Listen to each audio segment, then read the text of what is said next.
Hello viewers, this is Jubilee Saikia and you're watching My News Any. The President of All Assam Students Union has issued a strong statement in response to the arrest of former ASU leader Shankar Jyoti Barua. Here we are bringing you the full details.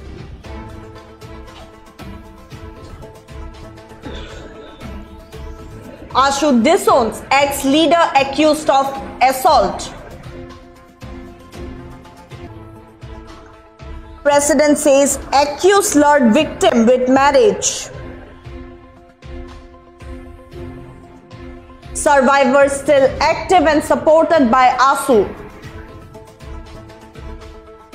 Union refuses support for sexual violence offenders. Justice demanded regardless of survivors' past remarks.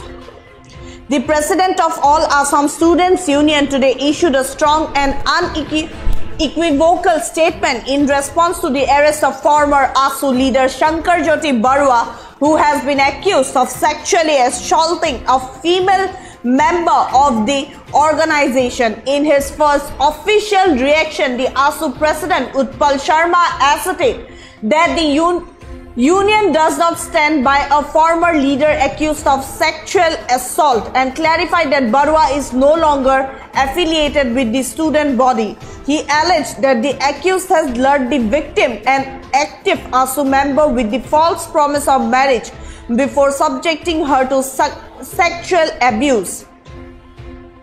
Although he has since severed ties with the organization, the survivor remains a committed member of ASU. The President stated, underlining that the Union stands firmly in support of the victim.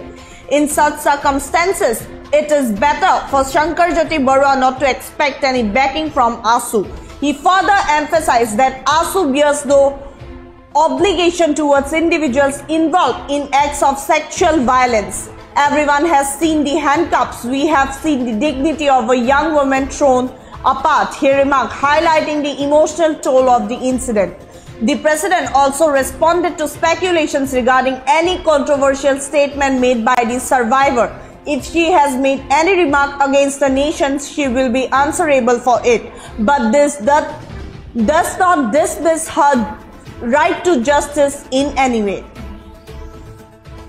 Here is what ASU President Utpal Sharma have stated about the incident. Petrol pump eta kendro kori jitu bishoy uthapon hoise duta ব্যবসায়িক গোষ্ঠীৰ মাজত এটা petrol পাম্পক লৈ ব্যৱসায়িক সংঘাত কোনোবা এগৰাকী সিং উপাধিৰ বিহাৰী সম্প্ৰদায়ৰ এগৰাকী ব্যৱসায়ী আৰু সাহি উপাধিৰ বিহাৰী সম্প্ৰদায়ৰ আন এগৰাকী ব্যৱসায়ীৰ মাজত এটা পেট্ৰল পাম্প দখলক লৈ হোৱা এখন ব্যক্তিগত কাজিয়াত নিজৰ চিন্তা নিজৰ সময় আৰু নিজৰ শক্তি সদৌখন ছাত্ৰ সন্থাই খৰচ কৰাৰ কোনো অৰ্থ নাই গতিকে দুটা ব্যৱসায়িক গোষ্ঠীৰ মাজত হোৱা এই ব্যৱসায়িক সংঘাত ছাত্ৰ সন্থাৰ বিষয়বস্তু হ'ব নোৱাৰে কাৰণে ছাত্ৰ সন্থাই এই বিষয়ত চিন্তা কৰাৰ এই বিষয়ত সময় শক্তি অপচয় কৰাৰ কিবা অৰ্থ আছে বুলি অনুভৱ কৰা নাই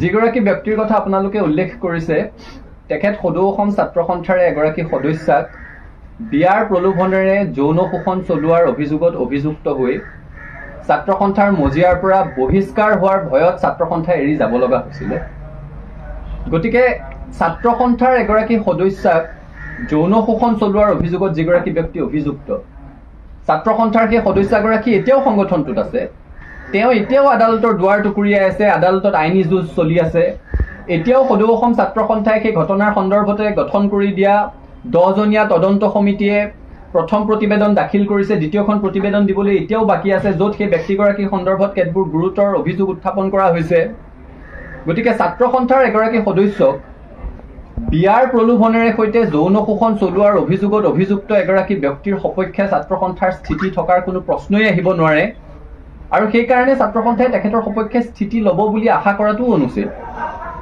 কাৰণ আমাৰ ঘৰৰ এগৰাকী ছোৱালী সেই ছাত্ৰীগৰাকীৰ মাকে কৰা ফোনটো সেই ছাত্ৰীগৰাকীৰ মাকে সময়ে সময়ে আমাৰ সৈতে পতা কথা বতৰাবিলাক আমাৰ মনত এতিয়াও বিধি থাকে যে মোৰ ছোৱালীজনীক আছু কৰিবলৈ পঠিয়াইছিলো তাইৰ লগত কিয় এনেকুৱা হ'বলৈ পালে তোমালোকে তাইক ন্যায় দিব নোৱাৰিলা সেই ছাত্ৰীগৰাকী আজিও ছাত্ৰ সন্থা কৰি আছে দেখিছোঁ বহুতে ছাত্ৰ সন্থাৰ এই সন্দৰ্ভত এটা স্থিতি আশা কৰিছিলে, কিন্তু নিজৰ ঘৰৰ এগৰাকী সদস্যাক যৌন শোষণৰ অভিযোগত অভিযুক্ত এগৰাকী ব্যক্তিৰ সপক্ষে ছাত্ৰ সন্থাই স্থিতি লোৱাৰ কোনো প্ৰশ্নই আহিব নোৱাৰে।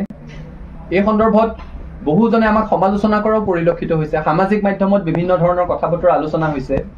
সকলোৱে নিজে এবাৰ সেই কথাটো উপলব্ধি কৰিলেই হ'ল, নিজৰ ঘৰৰ এগৰাকী যুৱতী, নিজৰ পৰিয়ালৰ এগৰাকী সদস্যা, আৰু কেৱল প্ৰেমৰ সম্পৰ্ক নহয়, বিয়াৰ প্ৰলোভনেৰে সৈতে যৌন শোষণৰ অভিযোগত অভিযুক্ত। তেনে প্ৰেক্ষাপটত সদৌ অসম ছাত্ৰ সন্থাই সেইগৰাকী অভিযুক্ত ব্যক্তিৰ প্ৰতি কোনো ধৰণৰ অনুকম্পা দেখুওৱা, কোনো ধৰণৰ স্থিতি প্ৰকাশ কৰাৰ কোনো প্ৰশ্নই থাকিব নোৱাৰে, আৰু ছাত্ৰ সন্থাৰ পৰা সেইটো আশা নকৰিবলৈহে সকলোকে অনুৰোধ জনাইছোঁ। আমাৰ শিৱজৰীডাললৈ মনত পৰিছে, সেই ছাত্ৰীগৰাকী যিদিনাখন হস্পিটেলত ভৰ্তি হৈছিলে, এগৰাকী ছাত্ৰ সন্থাৰ সদস্যা যেতিয়া সেই আপোনালোকে কৈ থকা যুৱকজনৰ প্ৰতাৰণাৰ বলি হৈ বিয়াৰ প্ৰলোভনেৰে কৰা যৌন শোষণৰ অভিযোগত সেই অভিযোগৰ বলি হৈ এগৰাকী যুৱতীয়ে আত্মহত্যা কৰিব লগা এটা পৰিৱেশৰ সৃষ্টি হৈছিলে, সেইগৰাকী যুৱতী এতিয়াও ছাত্ৰ সন্থাৰ সদস্যা। তেওঁ ন্যায় বিচাৰি আজিও ছাত্ৰ সন্থাৰ মজিয়াত মাত মাতি আছে, তেওঁ ন্যায় বিচাৰি আজিও আদালতৰ মজিয়ালৈ গৈ আছে, আজিও তেওঁ মানসিকভাৱে ভাঙি আছে। গতিকে যেতিয়া হেণ্ডকাফৰ কথা কয়, আমাৰ সেই শিৱজৰীডাললৈ মনত পৰে। বহুতে প্ৰশ্নটো সোধাৰ কাৰণে মই ভাল পাইছোঁ। সদৌ অসম ছাত্ৰ সন্থাৰ সৈতে ছাত্ৰ সন্থাৰ প্ৰাক্তনসকলৰ সন্মান আৰু দায়বদ্ধতাৰ সম্পৰ্ক। আমি তেওঁলোকক সন্মান কৰোঁ, তেওঁলোকে মাতৃ সংগঠনটোক সন্মান কৰে, তেওঁলোক মাতৃ সংগঠনটোৰ প্ৰতি দায়বদ্ধ। আমিও অৰাজনৈতিকভাৱে মৰ্যাদা সহকাৰে জীৱন নিৰ্বাহ কৰি থকা প্ৰতিগৰাকী ছাত্ৰ সন্থাৰ প্ৰাক্তনৰ প্ৰতি আমাৰ সন্মান আছে, আমি তেওঁলোকৰ প্ৰতি দায়বদ্ধ। কিন্তু ছাত্ৰ সন্থাৰ মজিয়াত অতীজৰে পৰা এটা পৰম্পৰা চলি আছে যে ছাত্ৰ সন্থাৰ পৰা যদি কোনোবাই ছাত্ৰ সন্থাৰ অহিত কাম কৰি বহিষ্কৃত হয়, তেওঁলোকে ছাত্ৰ সন্থাৰ প্ৰাক্তন হিচাপে সেই মৰ্যাদাটো নাপায়। এই যিগৰাকী ব্যক্তি ছাত্ৰ সন্থাৰ এগৰাকী সদস্যাক যৌন শোষণৰ অভিযোগত অভিযুক্ত, তেওঁ বহিষ্কাৰ হোৱাৰ ভয়ত ছাত্ৰ সন্থা ত্যাগ কৰি গুচি যাবলগীয়া হৈছিলে। গতিকে মই সকলোকে অনুৰোধ কৰিম, ছাত্ৰ সন্থাৰ লাখ লাখ প্ৰাক্তন কৰ্মকৰ্তাক যৌন শোষণৰ অভিযোগত অভিযুক্ত হৈ বিয়াৰ প্ৰলোভনেৰে নিজৰ কামনা চৰিতাৰ্থ কৰাৰ অভিযোগত অভিযুক্ত হৈ ছাত্ৰ সন্থাৰ পৰা বহিষ্কাৰ হোৱাৰ ভয়ত ছাত্ৰ সন্থা এৰি গুচি যাবলগীয়া হোৱা এগৰাকী সদস্যৰ সৈতে তুলনা নকৰিবৰ কাৰণে মই সকলোকে অনুৰোধ কৰিম। ছাত্ৰ সন্থাৰ প্ৰাক্তনসকলে মৰ্যাদা সহকাৰে জীৱন নিৰ্বাহ কৰি আছে, কোনোবা খুব প্ৰতিষ্ঠিত হৈছে, কোনোবা প্ৰতিষ্ঠিত হ'ব পৰা নাই, দুবেলা দুসাঁজ কষ্টৰে খাই আছে, কিন্তু কোনো অনা অসমীয়া ব্যৱসায়ীৰ হৈ পেট্ৰল পাম্প দখল কৰিব গৈছে বুলি অভিযোগত আজিলৈকে কোনো প্ৰাক্তন ছাত্ৰ সন্থাৰ নেতা অভিযুক্ত হোৱা নাই। গতিকে প্ৰাক্তনসকলক তেখেতৰ সৈতে তুলনা কৰি একাকাৰ নকৰিবৰ কাৰণে সকলোকে অনুৰোধ জনাইছোঁ। ছাত্ৰ সন্থাৰ পৰা মৰ্যাদা সহকাৰে বিদায় লোৱা আৰু সমাজত মৰ্যাদা সহকাৰে জীৱন ধাৰণ কৰি থকা ছাত্ৰ সন্থাৰ প্ৰতিগৰাকী প্ৰাক্তন কৰ্মকৰ্তাৰ প্ৰতি ছাত্ৰ সন্থাৰ সন্মান আছে, সমীহ আছে, ভালপোৱা আছে, দায়বদ্ধতা আছে। কিন্তু আপোনালোকৰ এনে স্থিতিৰ বিপৰীতে কিন্তু বহু প্ৰাক্তন ছাত্ৰ নেতাই দিয়াজানৰ পেট্ৰল পাম্প এটা কেন্দ্ৰ কৰি যিটো বিষয় উত্থাপন হৈছে। That's all for now. For further updates, keep watching My News NE.